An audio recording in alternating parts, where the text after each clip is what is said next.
جو مخالفین کی طرف سے ہے وہ یہ ہے کہ احناف کے ہاں اگر کوئی ذمی رعیت اسلامیہ میں آتا ہے، کسی مسلمان عورت سے زنا کرتا ہے یا جناب رسول اللہ صلی اللہ علیہ وسلم کی ذات کو سب و شتم کا نشانہ بناتا ہے، تو احناف کے ہاں اس پر کوئی حد نہیں۔ فتاوی عالمگیری جلد نمبر 1 صفحہ نمبر 276 کتاب السیر اور الباب الثامن فی الجزیہ میں یہ بات موجود ہے۔ او زنا بمسلمۃ او سب النبی صلی اللہ علیہ وسلم لم ينقض عہدہ، اگر کسی بندے نے کسی مسلمان عورت سے زنا کیا یا جناب رسول اللہ صلی اللہ علیہ وسلم کو گالی دی، لم ينقض عہدہ، اس کا عہد نہیں ٹوٹے گا۔ عبارت آپ کے سامنے آ چکی ہے۔ غیر مقلدین جو اس عبارت کا مطلب پیش کرتے ہیں آپ وہ بھی سماعت فرمائیں۔ لم ينقض عہدہ، عہد نہیں ٹوٹے گا، غیر مقلد اس کا جو عوام میں معنی پیش کرتے ہیں کہ اس کی کوئی سزا نہیں، یعنی زنا کرتا رہے حنفیوں کے ہاں جائز ہے، نبی علیہ السلام کو گالی دیتا رہے حنفیوں کے ہاں جائز ہے، اس پر کوئی حد نہیں۔ لم ينقض عہدہ کا معنی کوئی حد نہیں، یہ غیر مقلدوں کا اپنے گھر کا اور خانہ ساز ہے، فقہ حنفی میں اس کا کوئی تصور موجود نہیں ہے۔ اصل میں جواب کی طرف آنا چاہتا ہوں۔ اصل مسئلہ یہ ہے کہ غیر مقلدین حضرات دو مسائل کو آپس میں خلط کر دیتے ہیں، دو مسئلے اس پر بالکل الگ الگ ہیں۔ ایک ذمی جو حکومت اسلامیہ میں آتا ہے، ایک اس کا حکومت اسلامیہ کے ساتھ عہد ہے، اس عہد کا ٹوٹنا یا نہ ٹوٹنا یہ ایک الگ مسئلہ ہے۔ نمبر 2، ایسے امور کا مرتکب ہوتا ہے جو حد کے متقاضی ہوں، جن کی وجہ سے حد لگتی ہو، اگر ان امور کا ارتکاب کر لے اس کو حد لگے گی یا نہیں لگے گی، یہ مسئلہ بالکل الگ ہے۔ تو یہاں پر دو مسئلے ہیں، نمبر 1 اس پر حد کا جاری ہونا، نمبر 2 اس کے عہد کا ٹوٹنا۔ یہ دونوں مسئلے الگ الگ ہیں۔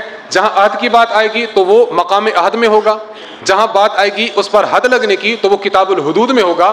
غیر مقلدین نے مسئلہ اٹھایا جہاں پر عہد کے ٹوٹنے نہ ٹوٹنے کا وہاں سے، اور اس کی تعبیر یہ کر دی کہ اس پر حد کوئی نہیں ہے۔ فقہ حنفی میں بحمد اللہ تعالیٰ اس مسئلے کا الگ الگ حل موجود ہے۔ جہاں تک پہلا مسئلہ ہے کہ کوئی ذمی منکرات شریعہ کا مرتکب ہوتا ہے، کسی مسلمان عورت سے زنا کرتا ہے، نبی علیہ الصلوۃ والسلام کو گالی دیتا ہے، قرآن کریم کو گالی دیتا ہے، اسلام کو گالی دیتا ہے، اسلام کے خلاف بولتا ہے، تو ہمارے ہاں اس کو تعزیر ہے، اور تعزیر اتنی سخت ہے کہ وہ تعزیر قتل کی مقام کو پہنچ جاتی ہے۔ در مختار میں علامہ علاء الدین حسکفی رحمۃ اللہ علیہ فرماتے ہیں وَيُؤَدَّبُ الذِّمِّ وَيُعَاقَبُ عَلَى سَبِّهِ دین الاسلام اب القرآن اب النبی صلی اللہ علیہ وسلم حاوی وغیرہ۔ حاوی وغیرہ میں یہ مسئلہ ہے کہ اگر کوئی ذمی ہے، ذمی کو سخت سے سخت سزا دی جائے گی اور انتہا درجے کی اس کو معاقبت کی جائے گی جب وہ دین اسلام کو سب و ستم کا نشانہ بنائے گا، قرآن کو گالی دے گا اور نبی علیہ السلام کو گالی دے گا، اس کو سخت سے سخت سزا دی جائے گی۔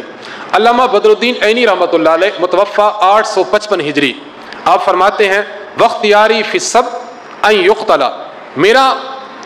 میری جو رائے ہے وہ یہ ہے کہ کوئی بندہ اگر سب کا مرتکب ہوتا ہے اس کو قتل کر دیا جائے گا۔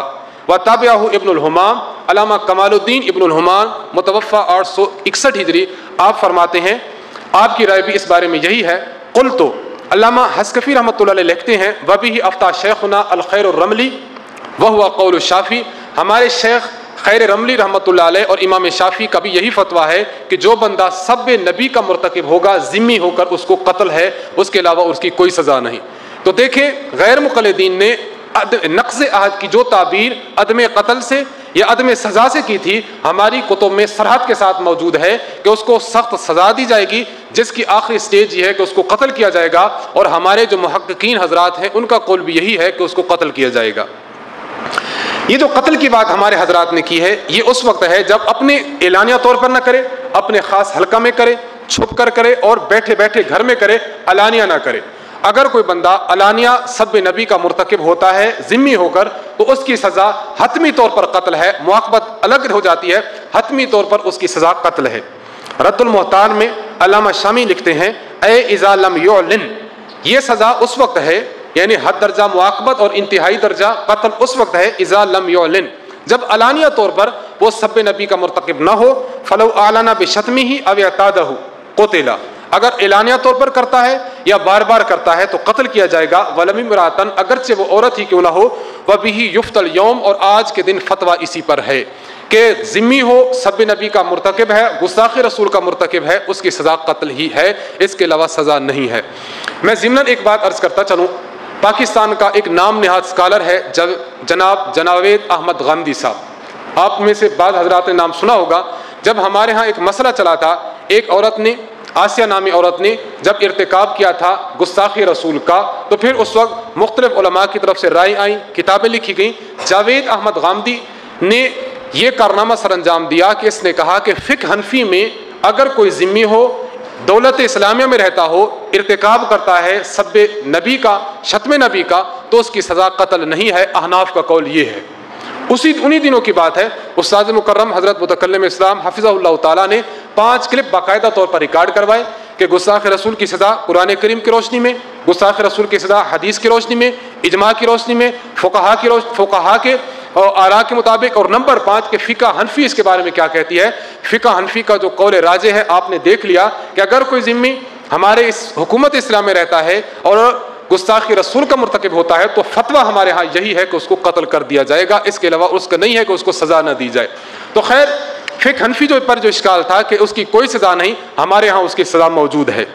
باقی دوسری یہ بات کہ اس کا عہد ٹوٹے گا یا نہیں ٹوٹے گا، تو اس میں تفصیل یہ ہے کہ آپ نے کسی ذمی کو ملت اسلام اپنے اس کو حکومت اسلامیہ میں ٹھہرایا ہے، اس کے ساتھ جو معاہدہ کیا، اگر معاہدہ میں یہ شرط نہیں لگائی کہ اگر ان امور کا مرتکب ہوگا تو عہد ٹوٹے گا، شرط نہیں لگائی تو اس سے عہد نہیں ٹوٹے گا، البتہ سزا کا مرتکب ضرور ہوگا.